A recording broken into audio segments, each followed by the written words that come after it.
faire le débriefing de l'actualité de la semaine.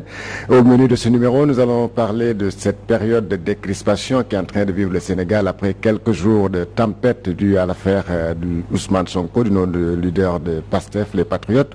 Alors, le président de la République a pris la semaine dernière un certain nombre de mesures allant dans le sens de l'apaisement de la situation, tout comme le leader aussi Ousmane Sonko est en train de faire le tour de ses amis au niveau de l'opposition, au niveau de la société civile, pour aussi appeler au calme ici au Sénégal, tout en mettant un garde contre une seconde vague, pour utiliser ses propres termes. Pendant ce temps, le Sénégal aussi devrait, en principe, si tout était normal, parlant du processus électoral, on devait déjà scruter la date juste pour les élections locales, mais là on est en fin mars, selon même certains spécialistes des questions électorales. Normalement, en principe, au plus tard le 29 mars, les Sénégalais devraient être édifiés sur la prochaine échéance électorale pour ces élections locales. Malheureusement, tel n'est pas le cas. On est actuellement à l'heure de l'audit du fichier et cela amène certains spécialistes, certains observateurs à se poser des questions sur l'éventualité du couplage des élections locales et éventuellement législatives, et puis des chevauchements qui pourraient certainement aussi avoir des conséquences sur la tenue de la présidentielle en 2024. Alors, pour débattre de ces thèmes, nous avons le plaisir de recevoir deux spécialistes. L'un, c'est un communicant, l'autre, un responsable politique. Il s'agit de Ndene Mbodj. Il est enseignant-chercheur à l'UCAD, enseignant-chercheur en philosophie de la communication. Monsieur Mbodj, bonsoir. Bonsoir, Georges. Avec vous sur ce plateau, nous avons le plaisir de recevoir monsieur Ousseynou Diallo. Il est membre de la CCR, responsable donc politique à Bambilor, c'est ça? Oui, à Bambilor, Kounoun, au département de Rufisque. Bonjour Georges, bonjour Ndene. Bonjour, monsieur. C'est un plaisir de vous retrouver après vous avoir écouté. Merci. Voilà, je commencerai par vous, monsieur Diallo, comme vous êtes un peu concerné par ce qui s'est passé, les événements de ce dernier jour. Le président de la République, dans cet élan donc d'apaisement, a reçu un segment de la société civile avec laquelle donc il a tenu certaines déclarations, certaines promesses allant toujours dans le sens de l'apaisement, et notamment même il est même revenu sur l'affaire de son troisième mandat, disant qu'il n'a jamais dit qu'il allait faire un troisième mandat. Alors cette phrase a fait couler beaucoup d'encre de salive ces derniers jours. Alors comment la comprenez-vous cette phrase? Je n'ai jamais dit que je ferai un troisième mandat. Merci, merci Georges. Permettez-moi juste de relever un petit peu en disant que je suis concerné, nous sommes tous concernés. D'accord. Parce que nous sommes tous des citoyens. D'accord. Mais à des degrés moindres. À des degrés moindres, peut-être acteurs et observateurs ou subissants sous le contrôle de M. Mbodj. Oui, il faut le reconnaître et s'en féliciter. Et je pense que tout le monde a pris acte effectivement de ce vent d'apaisement qui est tout à l'honneur de notre pays. Et je pense que le président de la République, lors de son discours ou de son adresse à la nation, a fait un discours que tout le monde a salué, aussi bien la société civile, l'opposition, que tout le monde s'est retrouvé dans ce discours, parce que tout simplement nous avons vu un président de la République qui, comme d'habitude, a su prendre ses responsabilités, a su prendre de la hauteur.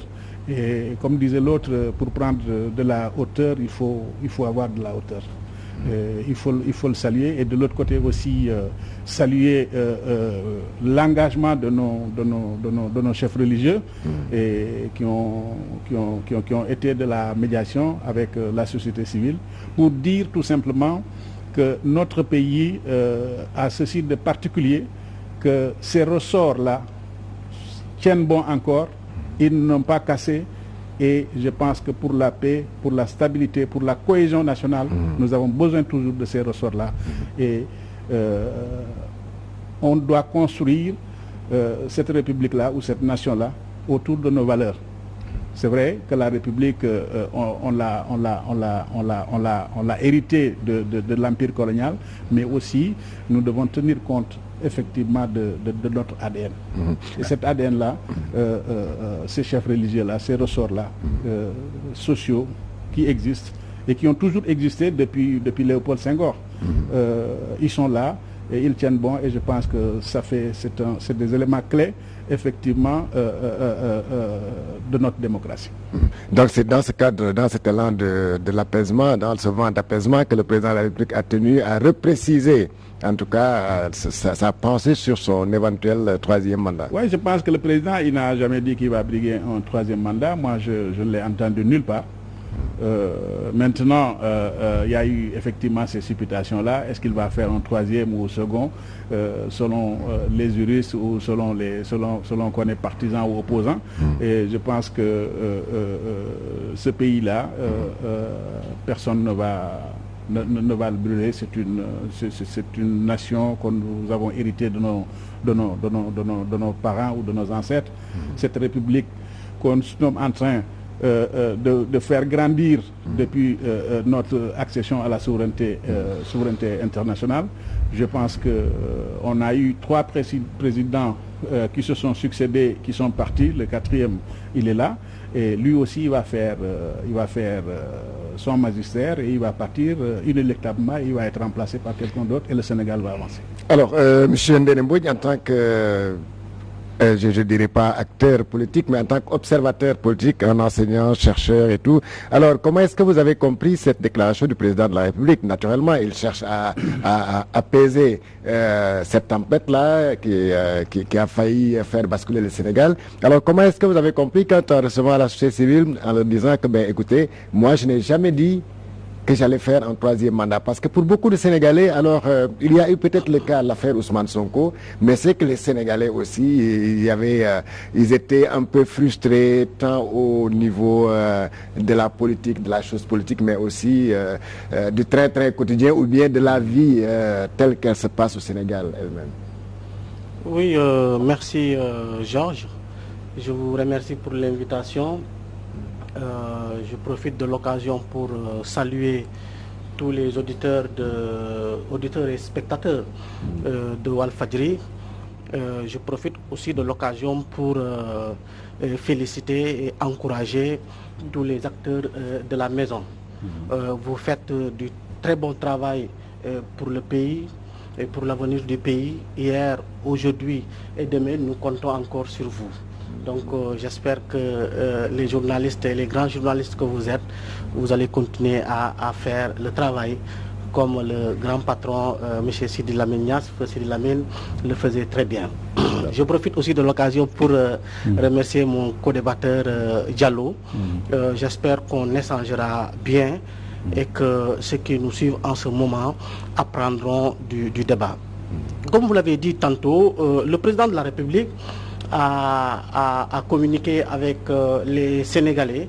Et dans ces cas de figure, nous apprenons souvent des communications politiques. Il a dit 2 choses à la fois. Il a appelé à l'apaisement. Les gens ont pensé à son discours de paix et il a l'autre pan de son discours, c'est sur sa candidature ou sur le 3e mandat. Et sur la paix, je crois que nous saluons l'attitude, nous saluons la phrase, nous saluons le discours de la paix. Le Sénégal, comme Diallo l'a dit tantôt, c'est un pays de paix. C'est ce que nous savons mieux, c'est ce que nous chantons au quotidien. Donc qu'il ne souffle pas sur les braises, d'accord, et ça c'est à saluer, qu'ils nous disent, qu'il appelle à la paix, c'est bien. D'ailleurs, je dis que moi, ces événements récents m'ont permis de comprendre souvent lorsque les Sénégalais disent, surtout des kilifas dîner, je crois qu'on était à un point non-retour et il a fallu l'intervention de ces chefs religieux-là pour que tout semble revenir à la normale. Donc tous ceux qui appellent à la paix sont à féliciter et à remercier, parce qu'il faut rappeler que nos sociétés-là, c'est vrai, proviennent de la violence, des qui-vivent, de la peur, mais nos sociétés ne peuvent se perpétuer qu'avec la paix et en temps de paix. Mais de toutes les façons, même les 2 grandes guerres mondiales ont fini dans la paix. Mais Georges, ce que nous attendons, ce n'est pas simplement des paroles, des mots et un langage. Il y a des choses qui se sont passées dans le pays, des choses extrêmement graves. Il y a eu au minimum 13 voire 14 morts. Les arrestations ont continué, à ce que je cherche. Donc, il y a eu beaucoup de choses qui ont été décriées. Je crois qu'un discours de la paix doit être en même temps un discours de fait. Ce que nous attendons pour qu'il y ait paix, c'est juste un discours d'apaisement. Et pour apaiser ceux qui sont en colère et ceux qui sont à l'origine de ce soulèvement populaire-là. Parce que ce soulèvement-là est un ensemble de composés de frustration. Or, pour que la frustration ne soit pas perpétuée, il faut qu'on arrête tous ces tueurs qui ont continué à circuler librement. D'ailleurs, moi, ce que j'attendais, c'est qu'on avance un discours de paix et d'avancement en nous montrant sur des faits bruts qu'il y a des enquêtes qui ont été. Donc, j'aurais aimé attendre de lui, j'attends de lui d'ailleurs. Moi, ça ne me suffit pas un discours d'apaisement. J'ai dit qu'il y a mieux, on peut faire mieux. Ça veut dire qu'il y a eu des problèmes, on a tué des hommes. Je pense que ce qui est plus important d'ailleurs, ce n'est pas une histoire de relance, de viol ou pas viol. Ce qui est plus important, c'est qu'on discute sur ces morts-là. Pourquoi des gens, des Sénégalais, à ce que je sache, des Sénégalais ont assassiné, ont tué froidement des frères, des parents, sans que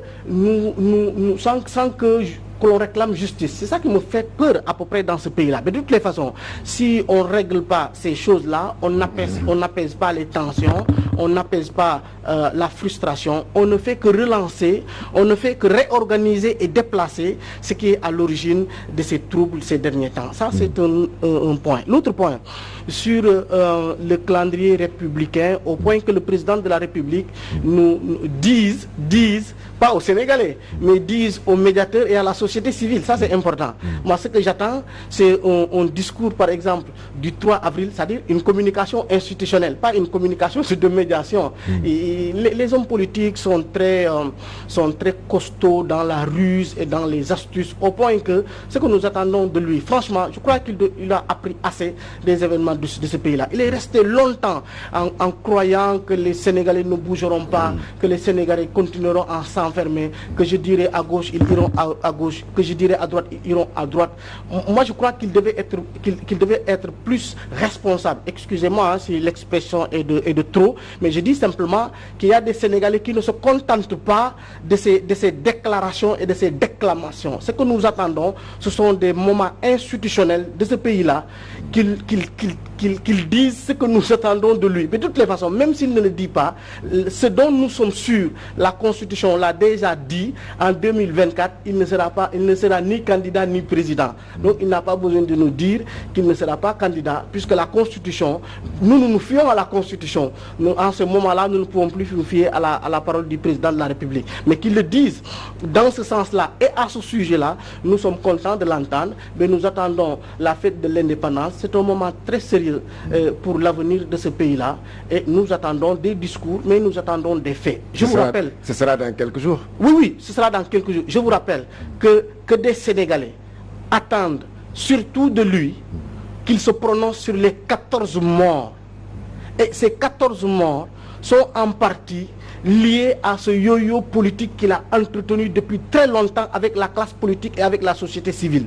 Je vous rappelle que rien n'a été sérieux avec la société civile. La société civile, c'est vrai, a continué à jouer son rôle depuis 2014. Après les élections locales, la classe politique a continué à jouer à son rôle.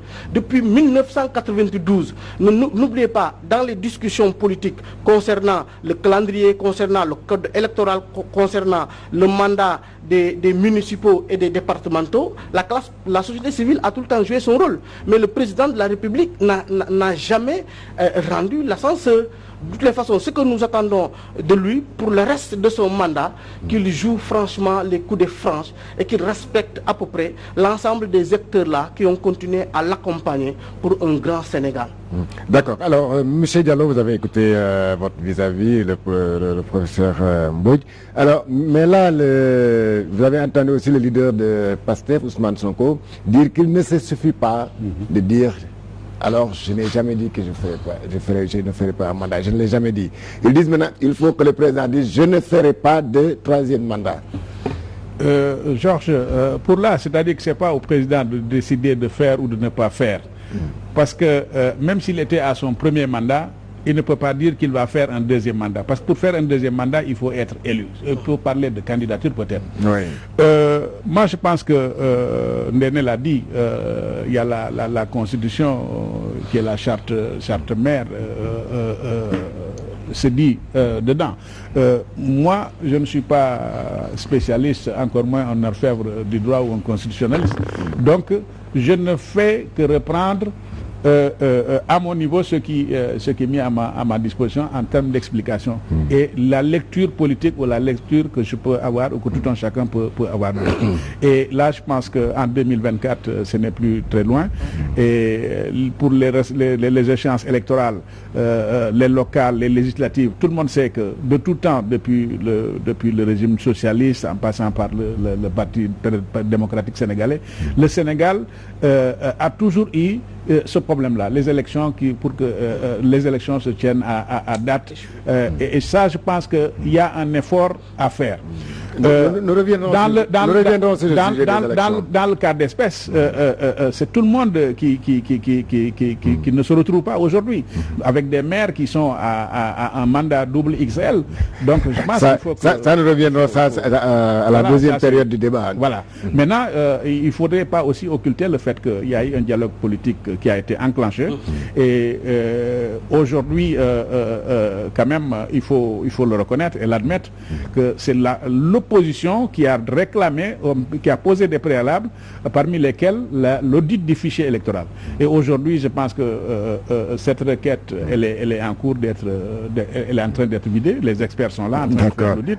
Bon. Et je pense que ce consensus-là, on peut l'avoir et on peut le tenir. Au sortir de ces événements malheureux, vous savez, tout le monde aujourd'hui prêche pour la paix, pour la concorde, pour la cohésion nationale. Et je pense que les politiciens devront se mettre d'accord, de l'opposition comme du pouvoir, pour aller vers un consensus, vers un calendrier électoral pour que ces élections Nous reviendrons sur le calendrier électoral. Mais alors, Mbodj, aujourd'hui, après les développements, vous avez évoqué l'affaire Ousmane Sonko, il y a eu des développements, vous avez vu que l'une des actrices, en tout cas, je veux nommer la fille qui est mise en cause ou bien qui accuse le leader de PASTEF de viol et a fait face aux Sénégalais pour donner sa version des faits. Alors, dans ce cadre-là, est-ce que vous êtes satisfait? Est-ce que vous ne craignez pas que cela jette de l'huile sur le feu au lieu plutôt que d'appeler à l'apaisement? Ben, Georges, vous avez constaté, tout comme les Sénégalais ont constaté, nous avions tous constaté qu'il y a un discours paradoxal, un discours d'apaisement et un discours de la paix sans paix. Vous ne pouvez pas parler de paix en continuant à nous balancer ce genre de vidéos, en continuant à orchestrer. C'était comme si on remuait un couteau dans la plaie. De toutes les façons, ce qui s'est passé ne vous a pas surpris, n'a pas surpris l'opinion. On s'attendait à voir ces genres de films indo, quoi. Tout le monde disait que quelque chose se passerait.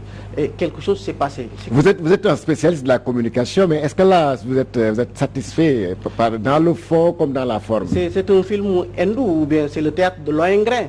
Avant que le film ne soit projeté, les gens savent déjà par où ça va commencer et par où ça va tomber. On ne monte pas comme ça un scénario. Même les hitlériens, pour montrer un scénario, réfléchissent très bien. Ce qui s'est passé, c'est ridicule. Mais de toutes les façons, il n'y avait pas lieu de le faire, puisque ce que nous avions de si cher et de trop cher dans ce pays-là, nos chefs religieux, au plus haut sommet d'ailleurs, chacun d'eux s'est exprimé, chacun d'eux a fait son va-tout pour qu'il y ait des appels à la paix, pour qu'il y ait un contexte, que le contexte revienne normal. Donc j'ai été surpris, à moitié d'ailleurs, d'entendre ou de voir surtout, je ne peux pas ne pas le nommer, Maître El Diouf accompagné de cette sœur pour nous servir ce plateau-là. Ce qu'on attendait, c'est pas ça en fait. De toutes les façons, on ne peut pas nous jouer la justice dans le numérique. On ne peut pas nous jouer la justice au théâtre. il faut arrêter quoi. Il faut arrêter de prendre en otage cette fille-là qui ne mérite pas ça. Moi, j'ai appris à peu près un peu de son histoire, mais j'ai dit que la vie ne lui a pas fait cadeau. C'est vrai, mais les Sénégalais, surtout les mouvements de femmes, surtout la société civile, nous ne devons pas continuer à laisser faire certains qui prennent en otage nos sœurs. Je suis persuadé qu'aucun Sénégalais n'aimerait pas que cette sœur-là soit à la place de leur sœur. Aucun Sénégalais, y compris l'ERAL qui a sorti la fille, y compris l'avocat qui a essayé de jouer ce scénario, y compris les politiciens qui appellent derrière, aucun d'eux n'aimerait qu'un membre de sa famille soit sur cette position-là. Donc je me demande pourquoi utiliser ce Domou Djambour-là dans cette affaire-là. Ça c'est un. L'autre chose est que on ne peut pas se satisfaire de ces projections. Encore une fois de plus, c'est une affaire de la justice. Et d'ailleurs, là aussi, Georges, le problème, je crois que de cette affaire, qui n'a rien à voir avec une affaire de Sweet Beauté, une affaire de Adji, une affaire de Sonko, pour moi, cette affaire-là, c'est une affaire de consensus dans ce pays-là. Parce que si vous dites que moi, je ne me fie pas du montage-là, je ne me fie pas de ce que la fille dit, si vous dites, oui, attendons que la justice fasse son travail, mais tous les Sénégalais savent aussi qu'au Sénégal aussi, on a un grand travail à refaire autour des consensus. Nous ne sommes plus d'accord sur rien du tout. Vous avez vu, j'ai vu les journaux aujourd'hui, ils disent que la presse va marcher. Ça veut dire que nous ne sommes plus d'accord sur ce que doit être la presse, ni ce que doit être les journalistes. Vous-même, vous n'êtes pas d'accord sur ce que vous ne savez plus ce que doit être un journaliste ou un journal. Les Sénégalais ne sont plus d'accord sur ce que doit être un juge. Les Sénégalais ne sont plus d'accord sur ce qu'est la justice. Les Sénégalais ne sont plus d'accord sur ce qu'est la police. Les Sénégalais ne sont plus d'accord même sur ce qu'est une mosquée. Même pour les saper là, à la mosquée, les gens se disputent. Donc on doit s'arrêter et arrêter le cinéma. Le cinéma doit arrêter. On n'est plus d'accord sur rien du tout. Ça veut dire que le grand débat dans ce pays-là, c'est le débat autour des consensus. Les élections, nous ne sommes pas d'accord. Le président de la République, nous ne sommes pas d'accord. La première dame, nous ne sommes pas d'accord. L'argent, nous ne sommes pas d'accord. Donc il n'y a pas un problème. On est d'accord sur rien du tout. On n'est même pas d'accord sur le massage. Il faut qu'on s'arrête. C'est comme disait l'autre, hein, les Sénégalais sont d'accord qu'ils ne seront jamais d'accord. Oui, on est d'accord sur nos désaccords. Ça veut dire que le problème est plus sérieux que cela. D'ailleurs, donc il faut qu'on arrête de souffler sur les braises. Parce que nous servir ce scénario-là, c'est souffler sur les braises. Il faut que l'on retrouve la sérénité, que tous les camps retrouvent la sérénité, que l'on rediscute de notre pays, parce que ce qui nous attend est nombreux. Il y a beaucoup de choses qui se sont cassées. Il y a l'incommunication est à l'origine d'ailleurs de ce problème-là. Quand nous projette une vidéo, on ne fait pas de la communication. On continue encore à verbigérer. D'ailleurs, vous avez vu l'élan de discours qui s'est abattu au niveau des réseaux sociaux. Tout le monde en parle. Mais est-ce que cette affaire Adji-là, cette affaire Sonko-là, cette affaire du pays-là, est-ce qu'elle est plus sérieuse que l'invitation, par exemple, de la FAO aujourd'hui, qui nous dit que nous risquons tous d'avoir faim, nous risquons tous de tomber malades? Est-ce que cette affaire est plus sérieuse que les problèmes d'eau qu'on a ce matin? On ne peut pas boire même de l'eau propre dans ce pays-là. Il faut qu'on arrête. Je n'ai jamais vu, Georges, un pays brûlé parce qu'on a violé quelqu'un. Il faut qu'on arrête dans ce pays-là. Mais si on tenait tant au viol, et on n'a qu'à faire des assises sur le viol, que toutes les femmes, que tous les hommes qui sont violés de part et d'autre déclarent leur boulot, que l'on fasse le point sur le violeur de ce pays-là. De toutes les façons, le viol ne développera jamais dans ce pays. Le viol n'a jamais développé un pays. Il faut qu'on arrête. Un viol où l'opinion publique dit qu'il n'y a pas de viol, et on sait que l'opinion publique est fondamentale sur les questions de démocratie, sur les questions de justice, sur les questions de vérité. Même si la vérité, la justice, la démocratie, l'opinion générale ou la volonté générale n'est jamais une mesure scientifique ou une mesure de vérité. Mais ce qui est bon de constater est qu'il n'y a ni affaire d'Adji Sarr, ni affaire Sonko, ni affaire Sweet Beauté. Le problème est qu'on n'est plus d'accord sur rien du tout. On n'est plus d'accord sur rien du tout, parce que depuis que le mandat là a démarré, je n'accuse pas les marrons, je ne les accuse pas, mais je dis simplement qu'il y a qu'il y a un corona de maladie. Cette maladie-là est plus grave que le corona, qui nous suit depuis 64 presque, et qui est là, et qui continue à bouleverser, qui continue à détruire ce qu'on a de plus cher. Regarde dans cette affaire-là de la projection de la vidéo. Ce qui me choque le plus, c'est qu'on utilise le Coran. Non pas, je ne veux pas dire que le Sénégal n'est pas un pays islamique, nous sommes un pays laïque, mais, Georges, ce qui nous reste de plus sacré dans ce pays-là, c'est la religion.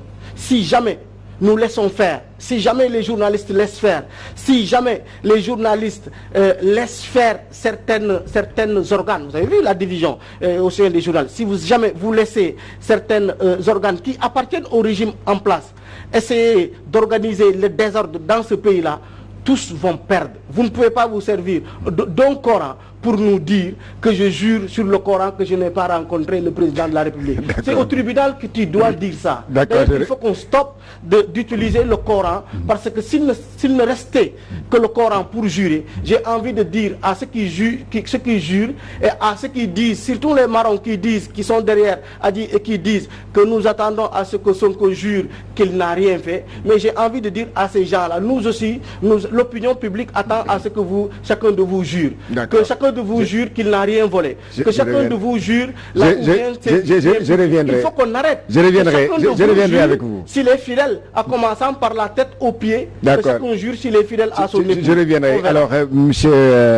Boyd l'a un peu souligné, et ce n'est pas gênant à l'heure actuelle où le Sénégal a fait face à d'autres urgences que le Sénégal se retrouve aujourd'hui à parler de viol, de cas de viol. Alors, un viol qui a failli même brûler le Sénégal, et ce n'est pas gênant. Alors, à l'heure où la Covid est en train de faire des ravages un peu partout dans le monde, le Sénégal n'est pas une île exclue de cette pandémie-là. À l'heure où, comme il le dit, la FAO alerte le Sénégal sur une éventuelle famine. Est-ce que ce n'est pas gênant, vous qui êtes du pouvoir, que le Sénégal soit suspendu à cette affaire Adji Sarr Sonko? Oui, moi, en tout cas, je ne cesse de le répéter. Je pense qu'il faut vraiment s'en désoler. C'est une affaire de mœurs qui ne fait que desservir l'État. Une affaire de mœurs, on ne peut pas la traiter comme une affaire d'État. Je pense que le Sénégal pouvait s'en passer et on n'a pas besoin de ça. Tout à l'heure, quand Ndéné parlait d'apaisement, disait qu'on parle d'apaisement tout en continuant à faire des arrestations. Il faudrait que là aussi qu'on soit clair. Lors des manifestations, il y a un discernement à faire. Je pense que aussi bien le pouvoir que les partisans de Sonko, personne ne peut cautionner ces actes de violence, ces actes de vandalisme et ces actes criminels. La paix aussi, l'apaisement ne veut pas dire aussi que la justice ne va pas continuer. Parce que cette affaire-là, elle doit être vidée par le tribunal. Absolument. Et je pense que Sonko même le souhaite, et le souhaite que ça soit le plus tôt serait le mieux. C'est dans son intérêt et c'est dans l'intérêt de tout le monde. Mais je pense qu'aujourd'hui, l'urgence n'est pas à ce débat-là ou à ces débats vraiment qui sont puérils, qui ne font que infester ou empester l'atmosphère. Moi, je pense qu'il faut que les gens sachent raison garder. De tous bords. Aujourd'hui, le véritable combat, le véritable débat, c'est le combat contre la Covid-19. C'est une maladie, cette pandémie, elle est encore là, elle persiste, elle continue à emporter et à faire des ravages. Aujourd'hui, le consensus devrait nous pousser, nous amener tous à aller, à s'unir et porter ce combat-là qui est difficile à gagner. Il y a effectivement la vaccination, le problème de vaccination qui se pose. Et là aussi également, tout le monde en parle. Au lieu de laisser ceux qui doivent s'exprimer, les spécialistes, tout le monde se dit spécialiste. Moi, je pense qu'il faut qu'on arrête et qu'on se mobilise autour de ce combat-là. Faire en sorte que le maximum de gens soient sensibilisés, soient vaccinés pour au moins permettre à des millions et des millions de Sénégalais pas de ne pas contracter la maladie, parce que le vaccin, il n'est pas dit que quand on a le vaccin, on ne va pas le contracter, mais au moins les cas sévères et les morts vont être évités. Pendant ce temps, aujourd'hui, je rappelle que l'état d'urgence sanitaire prend fin aujourd'hui. L'état d'urgence sanitaire, effectivement, prend fin parce que, vous savez, Georges, ça fait plus d'1 an que la pandémie s'est installée au Sénégal. Au début, il n'y avait pas de vaccin. Au début, la maladie n'était pas connue, n'était pas bien connue, aussi bien par les spécialistes. Donc, ce qu'il y avait à faire, c'était de restreindre les déplacements. Il y a eu le confinement, il y a eu le couvre-feu. Et avec la première vague, nous avons vu ce que ça a coûté, même aux pays développés ou aux pays riches. À plus forte raison, les pays pauvres comme le Sénégal. Donc nos économies en ont été fortement impactées. Surtout que quand vous considérez la structure de l'économie de notre pays, qui est à 70% gérée par le secteur informel, donc le pays était au bord de l'implosion. Et c'est ce qui s'est poursuivi d'ailleurs lors de ces dernières manifestations. Le phénomène, le problème... Le président a estimé peut-être, ou bien a compris que les Sénégalais n'étaient pas seulement fâchés dans cette affaire Sonko, mais ils étaient aussi non, mais c'est-à-dire que c'est la goutte d'eau qui a fait déborder le vase. Donc tout à l'heure, Ndéné parlait de frustration. Effectivement, il y a eu une accumulation de frustration dans ce pays. Et à tout point de vue d'ailleurs, qui a été accentué effectivement par cette pandémie-là, par cette morosité économique. Ça, il faut le dire. Vous avez cette pandémie, le chômage des jeunes, le problème de l'emploi était là bien avant la pandémie. Donc tout ça fait que c'était un cocktail explosif. Il a suffi d'une étincelle pour qu'il y ait des dégâts. Mais heureusement que le peuple sénégalais est un peuple quand même mature, qui a su se ressaisir. C'est comme le 23 juin, les événements du 23 juin. Donc vous devez reconnaître également que cela ne grandit pas quand même vous autres qui êtes au pouvoir. Non, ça ne peut pas grandir ou affaiblir qui que ce soit. C'est-à-dire que quand le pays il est ce qu'il est, il a ses limites. Nous ne sommes pas, même les pays développés ont leurs limites, à plus forte raison le Sénégal qui a des ressources assez limitées. Donc les urgences sont là. Donc l'éducation c'est une urgence, la santé c'est une urgence, l'emploi c'est une urgence. Tout est urgent, les infrastructures. Mais nous n'avons pas ces moyens-là. Il faut tout simplement voir maintenant comment rationaliser ça et prioriser tous ces secteurs-là. Le président il l'a compris. En disant que effectivement, si vous voyez tout ce qui était dans la rue, c'était pas vous, Georges, c'était pas moi, c'était des gens relativement beaucoup plus jeunes que nous. Et à ces jeunes-là, la réponse, c'est de les occuper. Les occuper, c'est de leur trouver un emploi pour qu'ils puissent asseoir et garantir leur autonomie. Et en mettant 350 ou 300 milliards sur la table, je pense que là aussi, il faudrait qu'on en parle. On a déjà mis beaucoup de milliards dans les structures, dans les agences de promotion des jeunes, dans le financement des jeunes, mais l'impact ou le résultat qui était attendu n'est pas au rendez-vous. Aujourd'hui, cette manne financière-là, moi, je serais d'abord, je demanderais aux gens d'abord de faire un état des lieux. De voir, ce qui a été injecté faire une évaluation, voir pourquoi ça n'a pas marché avant de mettre tout cet argent-là à la disposition de ces jeunes. Il ne faut pas qu'on aille trop vite aussi en besogne. C'est pas que nous n'avons pas les outils. Aujourd'hui, nous avons l'Agence nationale de la statistique qui peut faire un travail extraordinaire si une bonne partie n'a pas été faite.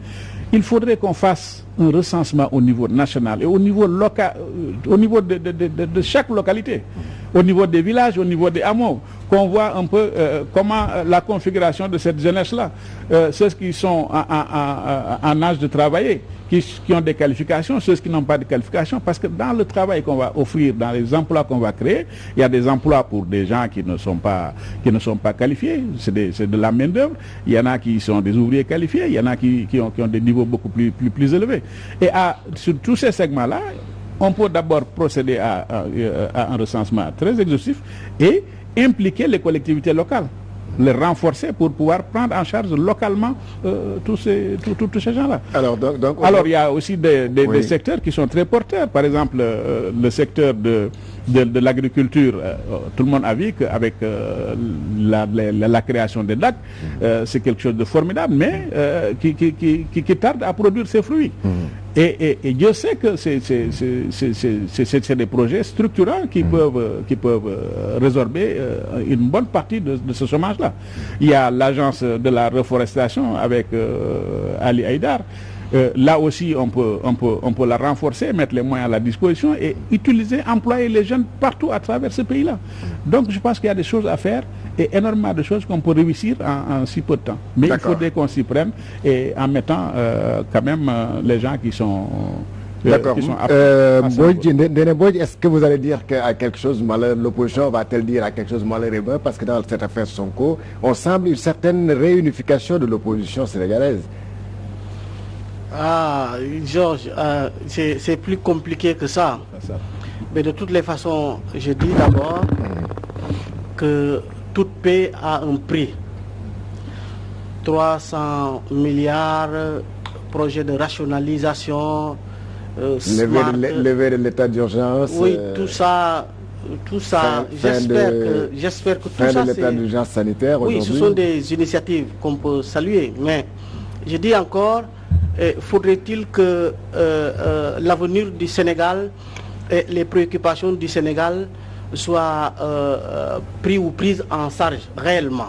Ce que nous attendons, ce sont des faits bruts, ce ne sont pas des déclarations. Je n'ai rien contre ces propositions du président de la République, mais j'ai constaté que depuis ces tournées économiques, le président a promis trop de milliards. Et dans la région, ma région Kaolack, je crois que les gens attendent toujours leurs milliards. J'espère que ces 300 milliards qui sont annoncés aussi ne seront pas des milliards qui se sont retrouvés dans les poches des politiciens. Je veux dire que c'est une parenthèse que je ferme. Le problème est endémique. Le problème n'est pas un problème de milliards. J'ai dit le problème c'est un problème de consensus. Il faut que le président, je crois, arrête de prendre ces décisions-là, ces formes de décision. Nous avions besoin d'un consensus plus large sur la vision que nous voulons du Sénégal. C'est-à-dire aujourd'hui, moi j'entends souvent dans leur discours, dans leur beau discours d'ailleurs, de très belles idées liées à l'innovation, liées à la marche du monde actuel. Je leur entends souvent dire smart. Mais je dis, si réellement il était dans le smart et dans le fast track, si vraiment il était dans ça, le contexte aurait pu leur servir à quelque chose. C'est vrai, leur programme est connu. Yonou Yokouté. Mais d'ailleurs, je ne sais pas ce qui sera Yokouté. Parce que si le qualificatif Yokouté n'est pas défini, Yokouté peut être le drame ou le mal. Donc il faudrait qu'il nous reprécise dans ce contexte-là. Ce contexte a besoin de réponses précises. Ce contexte a besoin d'écoute. Moi je crois qu'il y a un problème de décalage entre la communication du président ou sa communication politique en général et celle de son parti et les aspirations profondes des Sénégalais. Il a tout le temps promis des milliards. Il a tout le temps élargi. Mon doyen Diallo, que j'estime beaucoup, que je connais, a précisé tout à l'heure les initiatives qui sont faites ça et là. Mais je dis simplement, la solution ne sera pas la muraille verte. La solution ne sera pas l'histoire des DAC et autres. Parce que moi j'ai constaté qu'il y a un problème de spécialistes et de spécialisation derrière ceux qui gèrent même ces projets-là. Tu ne peux pas être un ingénieur, tu ne peux pas être je ne sais pas quoi, et par exemple un ministre des forces armées, par exemple, je donne un exemple hors sujet, un ministre des forces armées qui est dentiste ou je ne sais quoi encore, à qui on envoie aller faire conseil des militaires. Et qu'est-ce de la fallait en fait. Donc je dis, la paix a un prix, d'accord, qu'il appelle à l'apaisement, d'accord, qu'il investisse, d'accord, mais on a encore besoin de dialogue, de large consensus. Et de large consensus à partir du parti même APR. Parce que le problème de la frustration n'est pas un problème opinion publique spécifique à une opposition. Que tout le monde en est conscient. Pour revenir aussi à l'apaisement, je pense que tous les appels sont allés dans ce sens pour la libération des manifestants, mais aussi il faut faire la part des choses. Parmi ces manifestants, il y a des criminels. Parmi ces manifestants, il y a des voleurs. Et ces gens-là, il faut les débusquer. Et je sais que même Sonko ne revendiquerait pas ces gangsters-là. On n'est plus d'accord même sur ce qui est voleur. On me signale que le temps qui nous était... Il faudra que l'on regarde aussi qui est voleur dans ce pays. Parce qu'on n'est plus d'accord sur le mot voleur. Dommage. On me signale que le temps qui nous était imparti est terminé. Le débat était intéressant. Merci donc à mes chers invités. Merci à Ndene Mbodj. Je rappelle qu'il est enseignant-chercheur au département de